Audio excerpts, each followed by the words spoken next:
A4C all for Christ. 10వ తరగతి public పరీక్షలు రాస్తున్న విద్యార్థుల కొరకు ప్రత్యేక ప్రార్థన.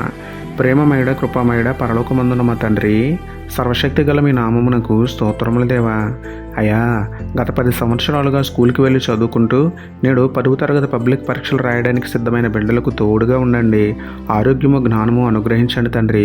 విద్యార్థుల భవిష్యత్తును మలుపు తిప్పడంలో 10వ తరగతి ఎంతో కీలకమైనది కాబట్టి కష్టపడి చదివి పరీక్షలు రాస్తున్న బిడ్డలందరూ బాగుగా పరీక్షలు రాసేందుకు సహాయం చేయండి దేవా. పరీక్ష కేంద్రాల వద్దకు సకాలంలోనూ క్షేమంగాను చేరుటకు, మొదటిసారి పబ్లిక్ పరీక్షలు రాస్తున్న బిడ్డలు ఎలాంటి టెన్షన్ లేకుండా పరీక్షలు రాయటకు సహాయం చేయండి నాయన. బుద్ధి జ్ఞానముల సర్వసంపదలన్నీ మీ బిడ్డలకు మెండుగా అనుగ్రహించి విజయవంతంగా పరీక్షలు రాయటంలో సహాయం చేయమని వేడుకుంటూ, మా సహాయకుడైన మీకే స్తుతులు చెల్లించుకుంటూ, నమ్ముట నీ వలననైతే నమ్మువానికి సమస్తమును సాధ్యమే అన్న విశ్వాసంతో యేసయ్య పరిశుద్ధ నామములో ప్రార్థించి పొందుకున్నాము పరమ తండ్రి. ఆమేన్.